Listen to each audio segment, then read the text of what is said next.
Welcome to Life at the Deep End. We are your hosts, Jordan Bone and Samantha Bromfield.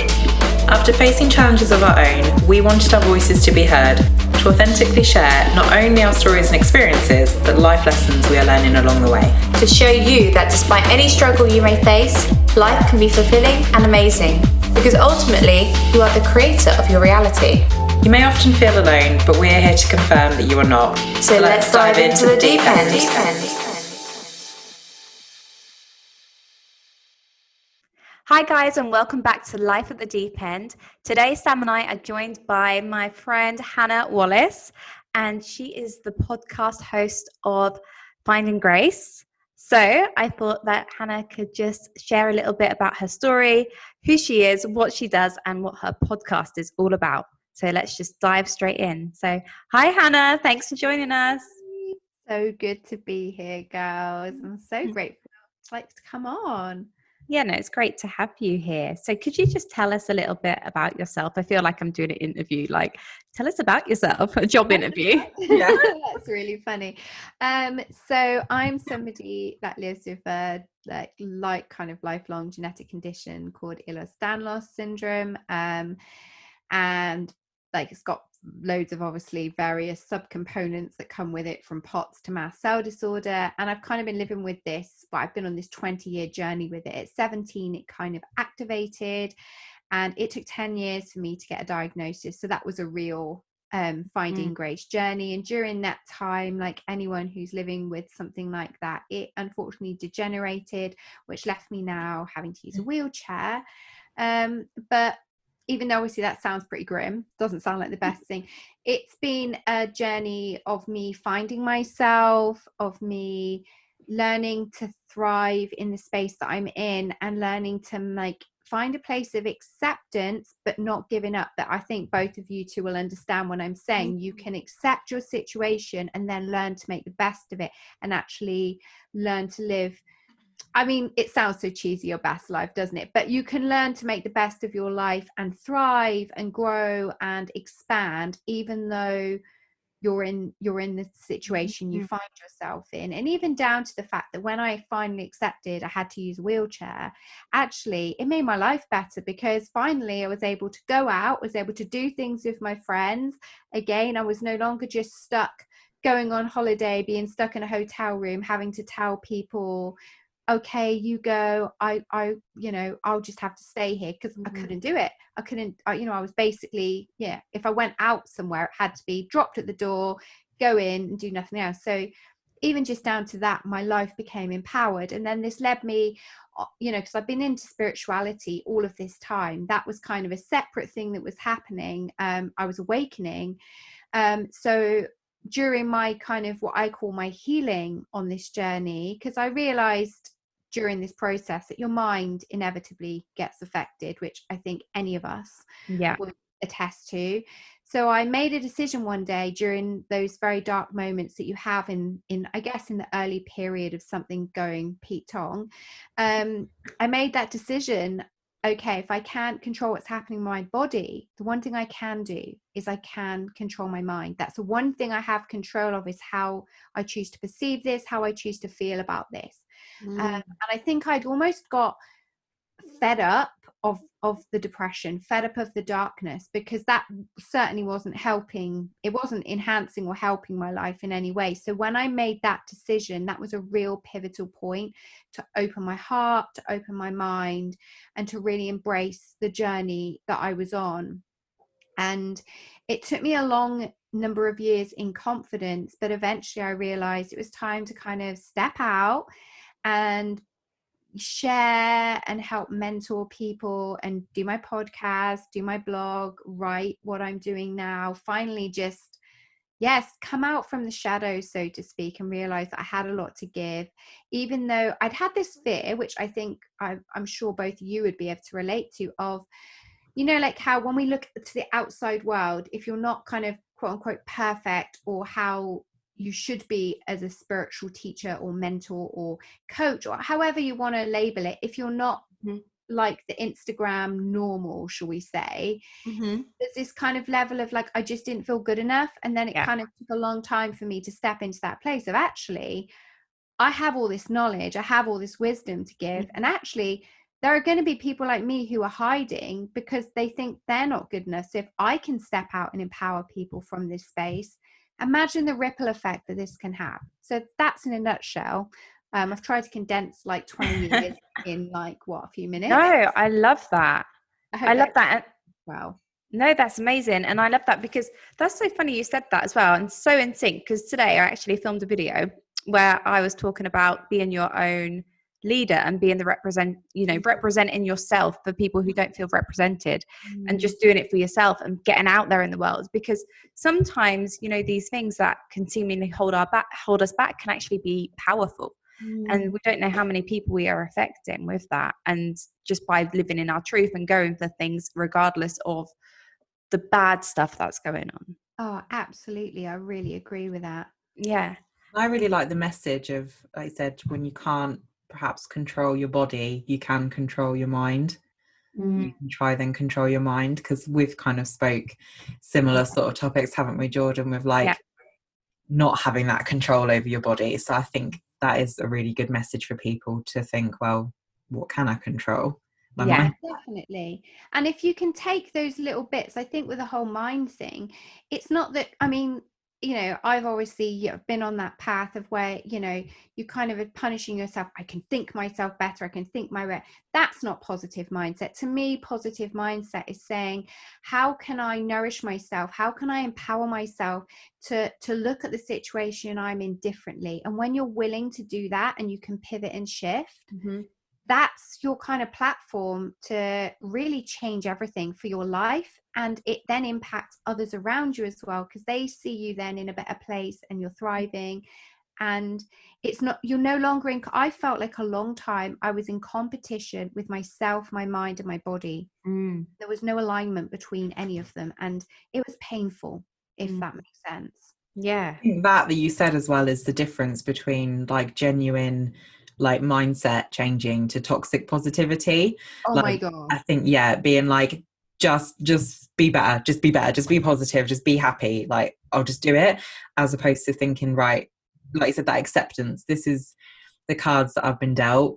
What can I do to improve my mindset, as opposed to just like, covering it up kind of thing. You'll be fine. Be happy. Stay strong. Yeah. It's a process, isn't it? Yeah.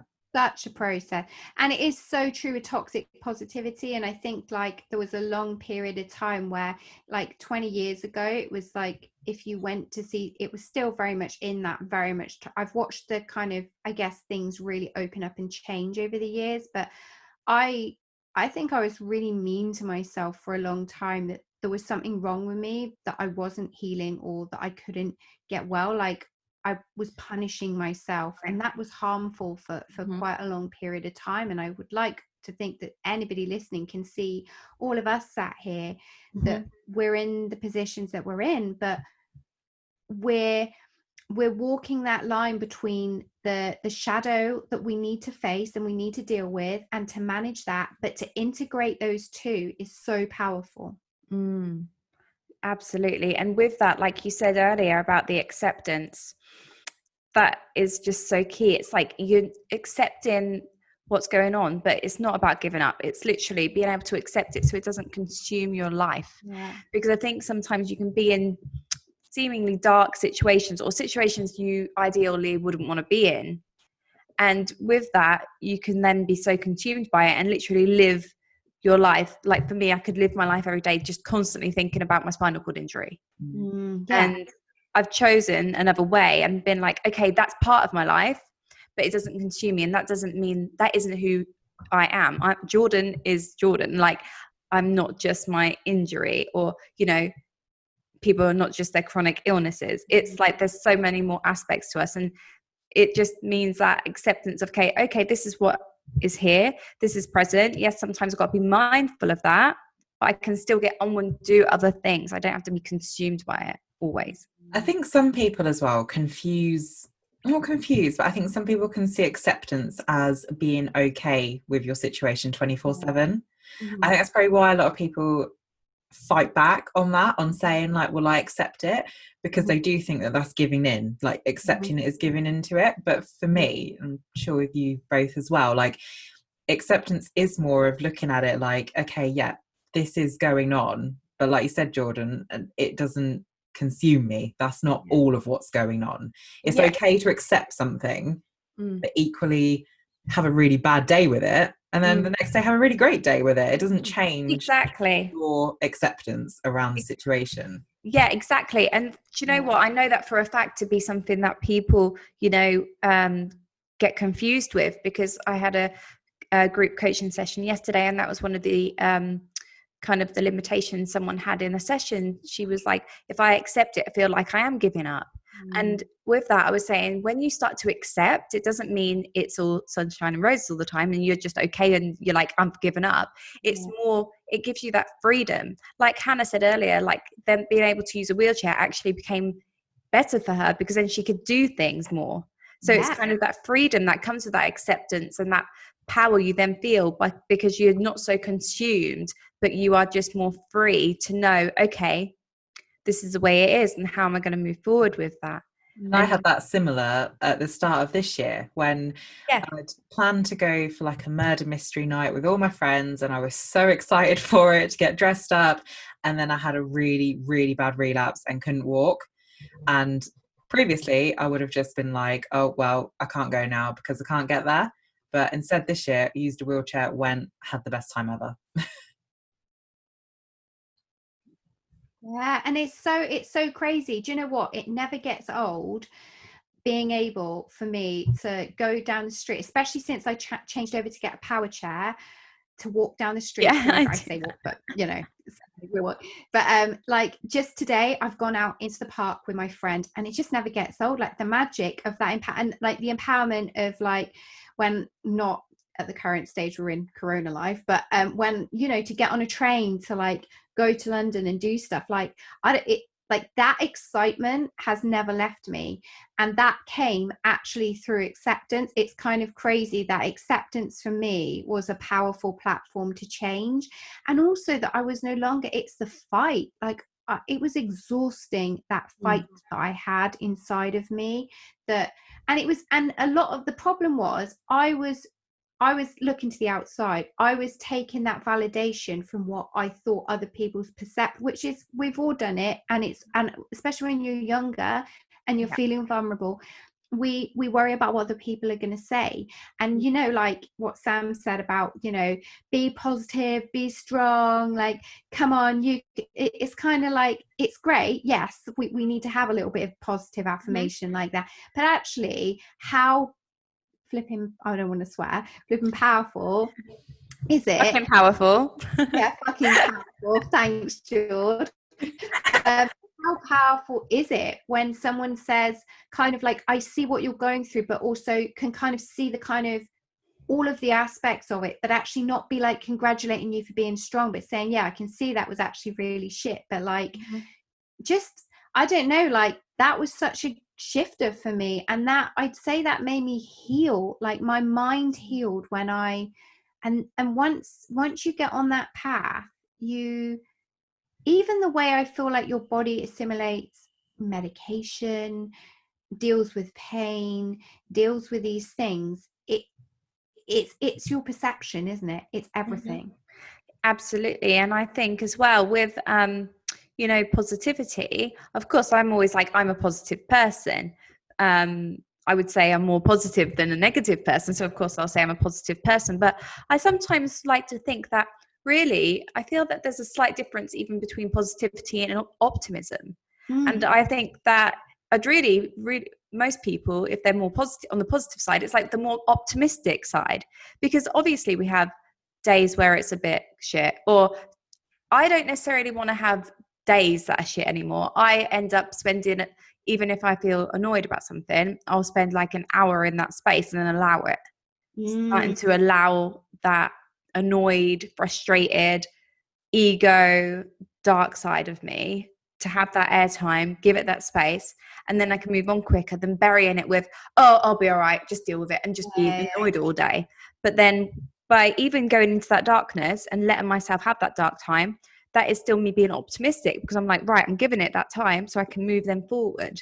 So it's not bypassing it. And that makes sense, that there is a difference, because like you said like that, but because I'd say I'm a pretty positive person as well, but with that I'd also say that I'm very like realist, you know. So I think you can be positive but also have like different outlooks, if that makes sense. Like being optimistic there, but like if I was to say to someone like, oh, I don't want to go there because like I won't be able to make it to the toilet, like it's too far or whatever, that's not me being negative. I'm a positive person. It's me being realist, because I haven't invented that situation in my head. Like, you know, it's a concern for a reason. It doesn't mean that I'm not, you know, it doesn't mean that I'm being all like doom and gloom. Like, no, definitely not. And actually, to me, that's empowering, because when I actually spoke about this. I just recently recorded my first solo episode, and I actually spoke about the fact that when I was brave enough to turn around in those early years, I used to feel really guilty to my friends. You know, like, if you can only manage an hour, or you can't go to the one place they want to go, but you can do something. I spent so long in a space of guilt, worrying that I was letting people down. And actually, when I positively was like, taking that, when someone asked me to do something, I'd really like to do that, but I think I'm only going to be able to manage that. Or being honest with somebody, if I was out with them, and saying, actually, I've come over feeling a bit funny, I need to leave now. And it makes me so proud of myself even now, that if I'm out with people or doing something, when I say, oh God, I'm actually like, I've had a bit of a funny come over me, like, can we go? And actually, that what Sam has just said, that's powerful, because also that's self-care and boundaries. And let's take away, even if we weren't having these experiences, like in the normal, like I hate that word anyway, normal, but in a regular life setting, whether it's life coaching, anything, like, people often take on too much in their life for this constant need for validation, to look like they're doing their best.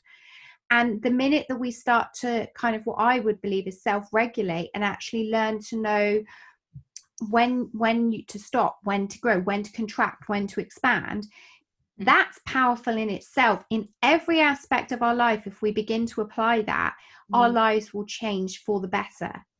For anyone listening, listening to how your body is, you know, giving the feedback the body is giving you.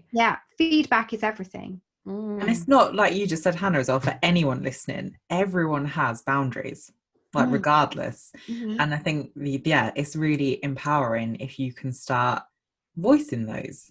And why are we so afraid to be our authentic selves and just to express ourselves to the people who should, well, if they're our friends, should love us no matter what? So why do we get so much worry? I remember when I was younger, you know, you definitely find out who your friends are, but I just remember when I was younger, like being out and like someone was like, oh, we're going upstairs, and I was like, I can't go upstairs, and they were like, oh, well, I want to, and it was like a night out, so I ended up going home, and it was like, that was a massive shift in my life, and I was like, I know who my friends are now, and I'm not, like, I can almost guess the place that you're talking about. I can see it in my mind. And it's like, but actually at that time it was really heartbreaking, because I was quite young then.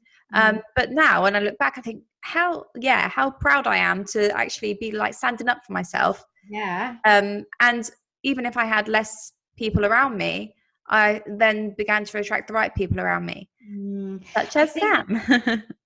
And it's creating that space, isn't it, that when we begin to, and a lot of the time, like you say, George, you find out who the people are, but sometimes you're telling yourself a narrative, and this comes down to, I believe, the stories that we tell ourselves. I know a lot of the time I was telling myself stories before I'd even had the conversation with the people, before I was almost saying no to things. Before I remember, like, for a long, like when I went on a friend's hen do for the first time, I've been refusing things like that before, because I was telling myself stories that I would ruin it for everyone else. Now my friends at the time were like, we don't think you would, it's fine, you can come, you don't have to. But because I was so scared of letting people down, my perception, not what they were saying, my perception, and I think like what you say, it's really powerful. You find out who the right people are, but also what stories are we telling ourselves is something that we can almost kind of question with ourselves, isn't it? Yeah, absolutely. And I want to say with that though, Hannah, I think with that it just shows how the acceptance then plays into your life, because that's then once you start to accept yourself, you don't have to, well, you don't do that anymore. You do you do what you want to do. And if it's, you know, and you will say if you don't want to do something, not because you don't want to go, but well, if you don't want to go, you won't go. But if you wanted to go, you'd go, and you wouldn't think you were going to ruin it for anyone. You would just be like, no, this is what I want to do now. So it's about that acceptance within yourself, for sure. But like we've all experienced, it's definitely a journey.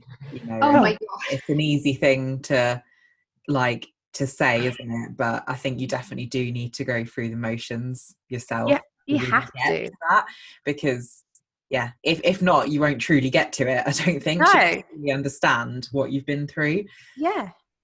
It's a The complete idea roller coaster. Be it like when I was first getting really sick, of just be, if you know, if someone said to me like, well, just make those adaptions, like just do that, your friends won't mind, I'd have been like, no, I'm a burden. Like they will, like you wouldn't. You do need to ride the roller coaster. Is that saying? Ride the wave, baby. Ride the wave. And it's a roller coaster. And I think as well, it's like we can give these life lessons, but I think it's worth for people to know that if you're in that stage that, you know, that we've been talking about, the before stages to where we feel we're at now, it's also having that kind of meeting yourself where you're at every stage, and being kind to yourself. Yeah. And I think being kind to yourself it comes down to, again, that thing of being in all areas of our lives, whatever is going on. We are not, as you know, it's not programmed into us as children to be kind. If you think about it, when we're growing up, it's push, isn't it? It's resistance and push that's programmed into us. And that then when we go into our adult lives, whatever happens to us through our experiences, we tend to be hard on ourselves. We tend to be our worst critic. We never think we can be kinder to others than we can to ourselves, can't we? Yeah, it's just so natural to do that, yet we forget that actually I like to say to people, treat yourself like you would treat yourself if you were a child. Like, how would you look at that child? Would you be unkind to her? Because she is still you. Yeah. Yet we can be so unkind to ourselves, and it's like, oh, but if it was a little girl stood there and you were looking at her, would you be unkind to her? No. It's just the way we just end up being programmed and just thinking that we're not good enough all the time, when we all completely are. We're all good enough, we're all worthy enough, we're all everything enough. We can be and have whatever we want. It's just kind of just being exactly what you said, being kind. I think that's why as well it's good that we, like, all of us will share the journey to that, because you know, then anyone like listening or anyone that we speak to isn't just like daunted, like, oh god, they've got their shit together. That could never be me. Like, at least it's relatable, because we're like, it hasn't always been like this. Oh my god. So it can be helpful, it can be hopeful for people. They're like, oh, they were in that situation and they've got themselves out of it, so I can too.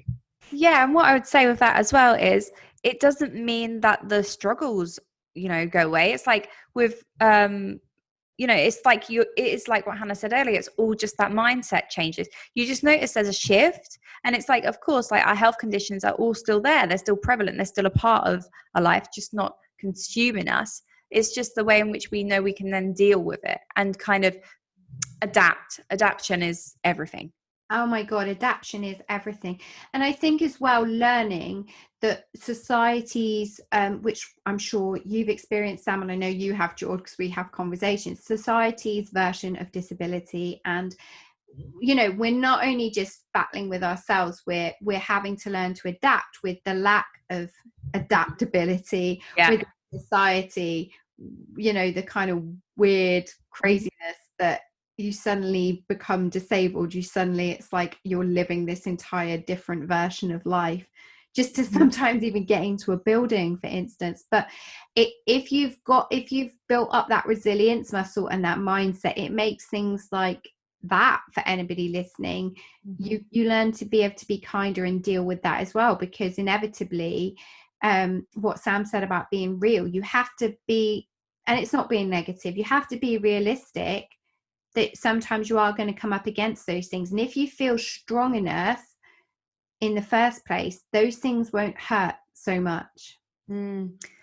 Yeah, and I think with that, adding on to that, it's like we need to all be seen in the world in order for those adaptations and those things to, happen. So if any of you are kind of scared or worried about thinking, oh, well, there might not be access, get out there.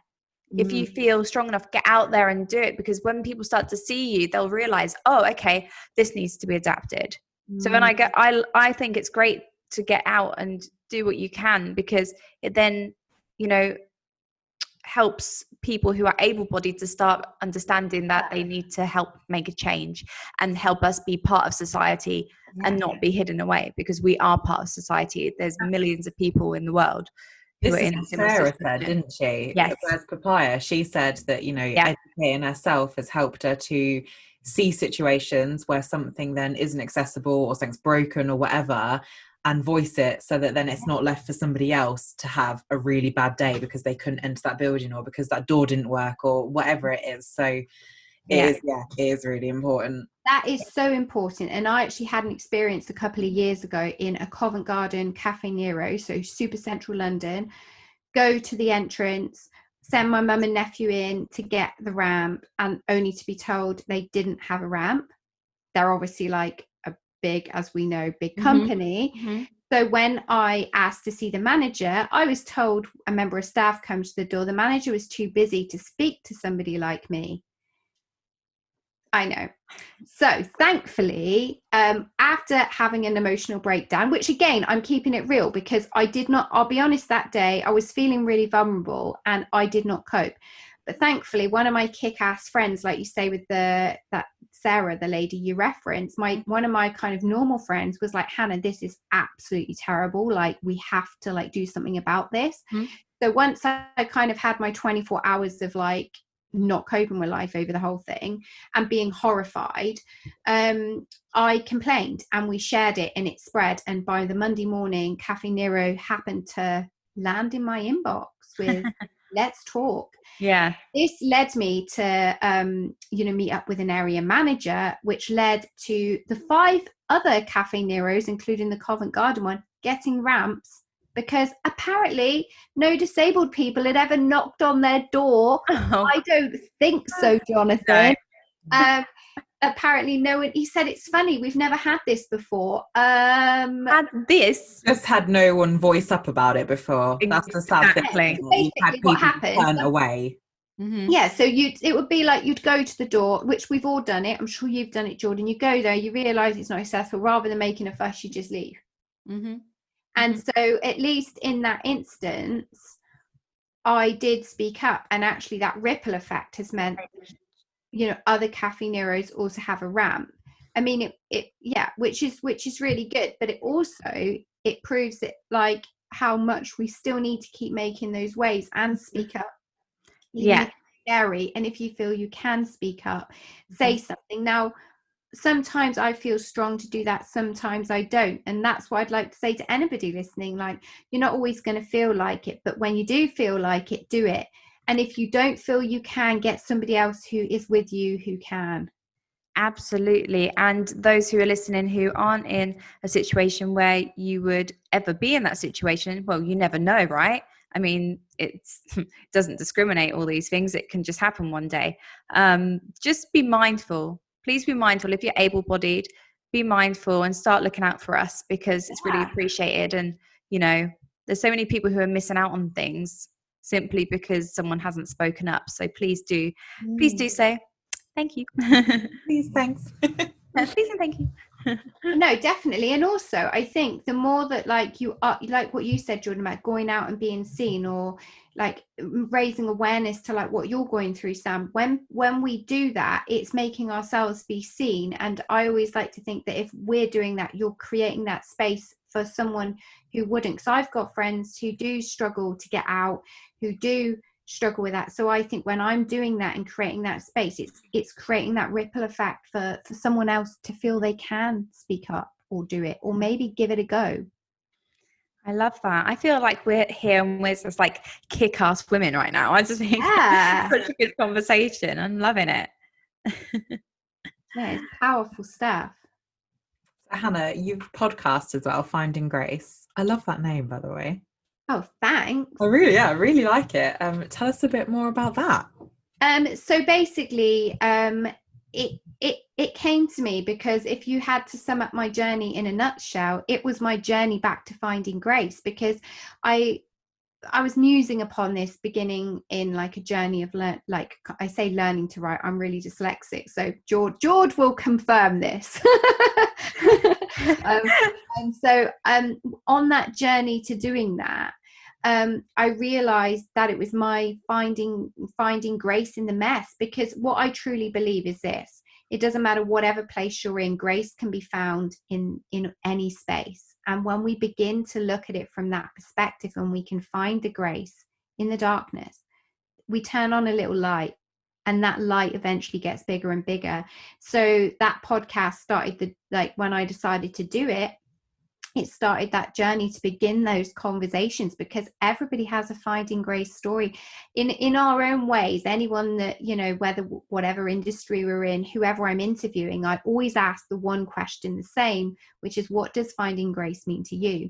And it's fascinating because obviously everybody has a different perception, everybody feels differently, but the one reoccurring theme is, it seems to be for a lot of people, finding the safety or the peace within the space that they're in. And I think we can all learn from that. And yeah, so that's what my podcast is about, is interviewing.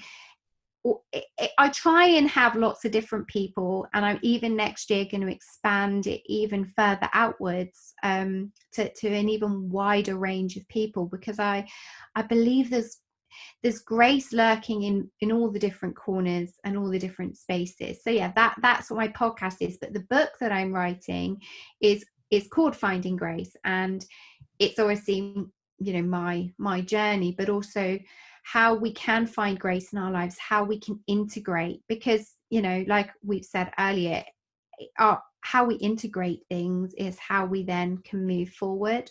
And it doesn't really matter whatever's going on, because we all, whatever your life situation, you're always going to have things that you need to integrate and find grace in the space that you're in. Mm-hmm. Absolutely. Oh, I'm so excited to read your book. I can't wait. Okay. Well, it's going to need, let's put it this way, it's great what's there, but there's definitely going to need to be a lot of editing that goes on. But it feels good that it's coming through me, and it feels flowing, and it feels like positive in that way. And again, that was a finding grace step, because when you do have, take away any of my experiences in terms of health, disability, from a young age, I'm really grateful that I had good friends in school that let me copy them and helped me. Because my mum once said to me, I'm really baffled to know how you passed some of your stuff. I was like, I copied people and they helped me. So I was really fortunate to get through school actually coming out the other end a lot better than I really should have. Well, I mean, you're finding grace. I think that is going to help so many people when that book comes out. And obviously the podcast will be helping so many people as well. So guys, please go check that out and keep an eye out for the book. Thanks, guys. That would be so exciting. And I think some people maybe are going through things and they just keep going. They're just like, right, next, because it's maybe not something that's massive, or maybe it could be something massive, but they're just like, keep going, because it may not be something like an injury or an illness that has slowed them down. So sometimes they need people, well, we all do, sometimes need to take a moment, take a breath and acknowledge ourselves for what we've been through and what we've done, and just see that light that there was there. Like, oh, I got through this by doing this, but I didn't even realize that I did it. Some people may not even realize that they've had a finding grace moment, and this may be their moment of a sign to think, oh, hang on, let me just stay still for a moment, have a bit of stillness, go over the flow, let go of the masculine a little bit, have a bit of the feminine, and just acknowledge myself for a minute. Because sometimes everyone experiences burnout. Everyone does. Yeah. And so, taking that time to just, like you said, be still, which some people find so hard. Yeah. I'm not one of them people, but but I think a lot of people find it hard because it comes down to unresolved trauma. A lot of the time, it's that deep programming that's within us that we see we see slowing down, we see pausing, we see it as not working hard enough, being a bit of a failure, kind of copping out. Actually, it is that real divine dance between the masculine and feminine, and the power of the pause is so powerful. It's in that pause and in that space where the actual integration and growth can happen. So the reason why people end up burning out so much of the time, even like if we look around us at some really top people, when you start to talk to people, they've all experienced burnout in some form, like what you said, Sam, because they have pushed and pushed, and eventually the resistance to that has got so big that it's like a wound that's had so much salt rubbed in it that can no longer be ignored. So it doesn't really, we all need to pause, and we all need to understand the strength in pause, and how potent the pause is in terms of how powerful and strong that can make us, and make us, it makes us better humans, I think, essentially, because it balances our inner and our outer world. Mm-hmm. And I must put my hands up and say I must do that more often. Definitely. I tell you regularly. I'm constantly like, I don't know, I that is something I need to personally, you know, guys, we all have things we still need to work on, right? Even when you think, oh, well, she's got it all together, like Sam said earlier, oh, they've got it all together. But really, there's certain things that, even though I know what's right, sometimes that is something that I struggle with, because, you know, building the business and everything. However, the other day, God, I think it was might be 2 weeks ago now, but I went out for a lovely day in nature. And you know what? When you have those moments of pause, that is when you end up being more productive, actually, because you get inspired again and you feel like you've been charged up. Like you then have the energy and the excitement and the motivation and inspiration. An idea may come to you in those moments of pause. So this conversation has reminded me to, you know, when we get off this call, that maybe I should just relax this evening. I don't have to keep going. You don't have to push. You can. We have to. Our cup essentially needs to be overflowing, but it's not programmed into us from children. And I think it comes back to that childhood thing, right from the school days. No one is telling us to fill our cup up first, where we're overflowing, because I believe when we serve whoever it is in our lives from an overfilled cup, we're going to meet people in a very different way. But most of the time, we're meeting people from I'm exhausted place, rather than actually I'm feeling filled up right now. But that's a bit of a like thing in society, I think, isn't it? Like everyone is like, I'm so busy, I'm even busier, and I'm so busy and I'm tired. Like it's like a badge of honor. Oh my God, it is. We said that same time. It is. It's not. It's just. It's not cool. Like we don't.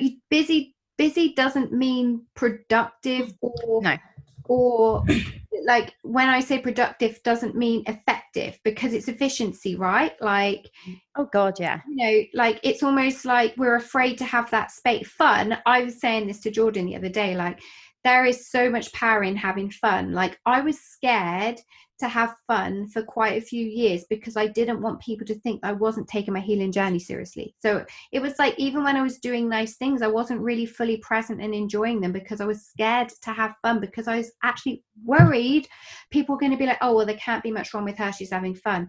Fun is good, guys. Have fun. Even if your life is falling apart, have fun. Fun doesn't mean that you're not sad. It doesn't mean you're not in grief. You can still have fun in those moments, but it's almost like if you're a depressed person or if you're having a bad time, you need to wear that role of that bad time.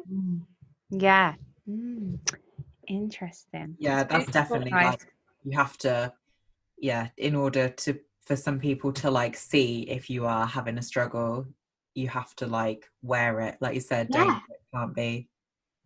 That's why it's a roller coaster. One day is great, one day may not be. That's why it's a roller coaster ride. I was trying to find a quote that was like, I can't remember how it goes now, but it's like, if you go out and have a good time, then you're better. If you stay home and look after yourself, then you're dwelling in it. if you whatever, and then it was like, basically you can't win what people think about you, so do you. Yeah. Do you, like, So we're so worried about what other people think all the time, and it's like, really, everyone is ends up being so focused on themselves. We might as well just actually put that love into ourselves and focus on ourselves and just work on ourselves in the ways that we need to and we want to, and do what we want to do. It's all about those boundaries and all that good stuff. Oh my God, so much do you. And also know that, you know, often if, you know, people, I guess as well, it's having that acceptance that sometimes there are always going to be some people that are going to judge us anyway, whether you do or you don't. Some people are just judgy. And I think it's having that acceptance that that's coming from their perception anyway. We tend to, like, I'm a really sensitive person.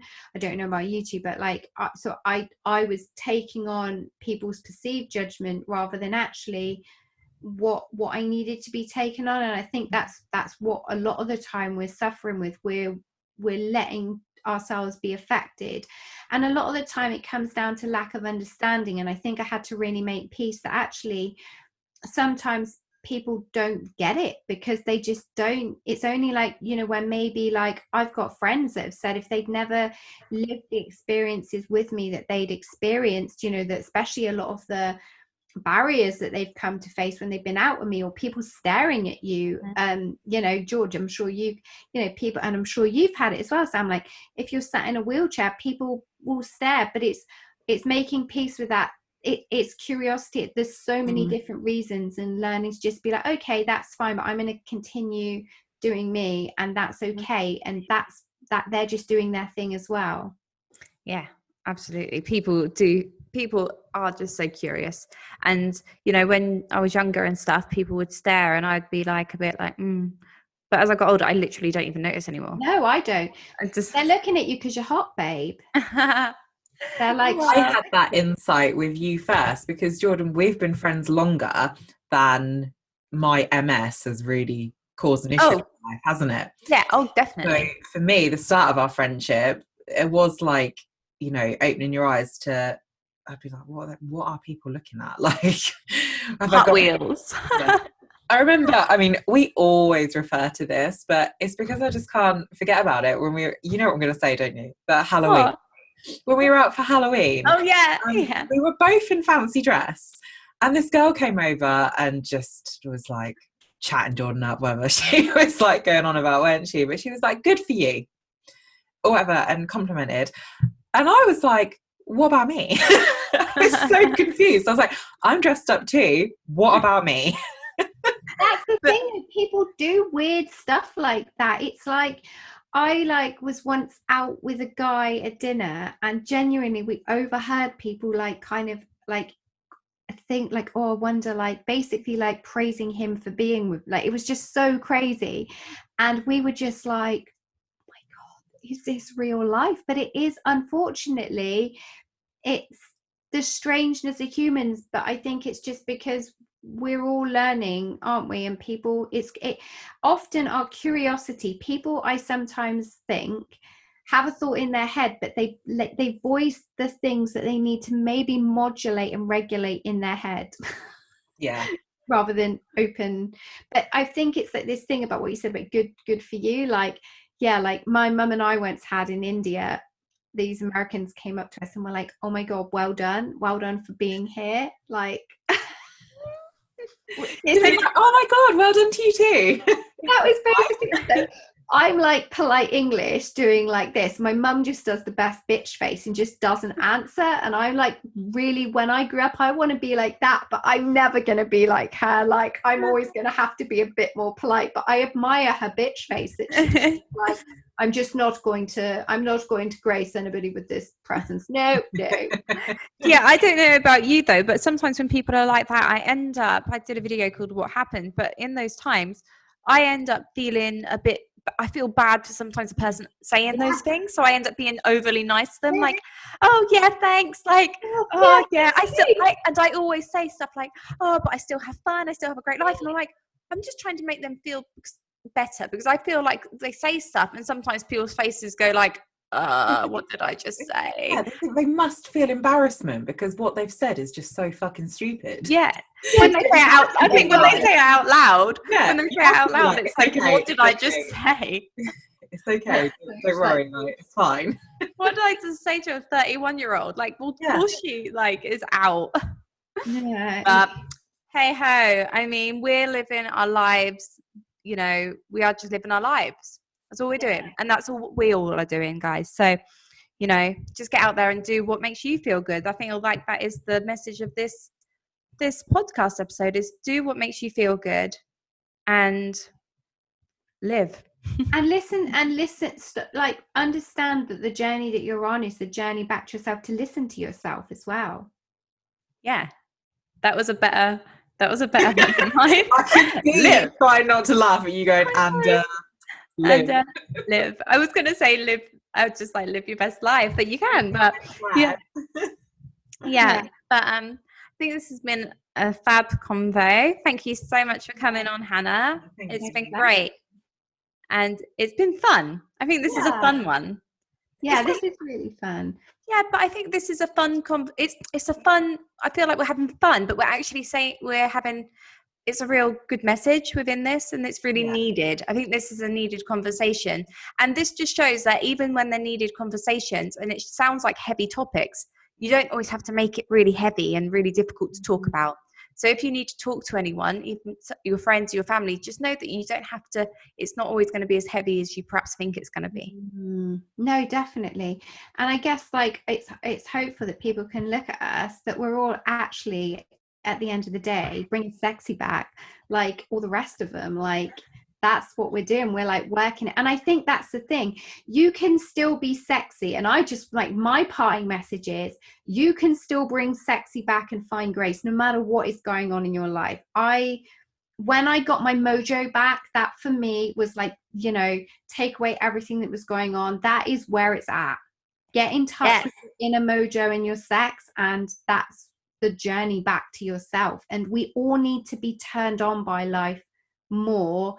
And this goes for anybody, whatever you're doing, whatever path you're on, whatever you're experiencing, tap into that energy of turning your life and yourself back on, and you will turn the light back on. Ooh, yes. That's a great note to end it on. I think that's fab. Awesome. Gone a bit rogue there. I love that ending. If people want to follow you and check everything out, what's the best platforms, and what can they find you on? They can find me on Instagram at the Hannah Wallace, and I also have a website that's got like tons of blog posts, all my podcasts. It's www.hannah-wallace.com. I do have a Facebook page. I need to get better at that. I do joke to Jordan that I could do better on social media, but I'm happy finding my kind of adaptable finding grace thing. I'm never gonna be a pusher on social media. I'm always gonna be in my own flow, running in my own lane on that. Yeah, but that's good because can't we? Yeah, we'll put it in the show notes below anyway. Thanks, babes. Thanks so much for listening, guys. I hope you've enjoyed this episode. Please share this on your Instagram and your social media. Just take a picture of your phone or whatever you're listening to it on and post it on there, and we will repost you. I love to see who's listening, and I love to kind of discover who our audience is. So, or take a screenshot rather than a picture of your phone. You can take a picture on. Anyway, well, a disposable camera, Sam. Bye, everyone. Bye, guys. Bye, guys. Thanks so much for having me on, girls.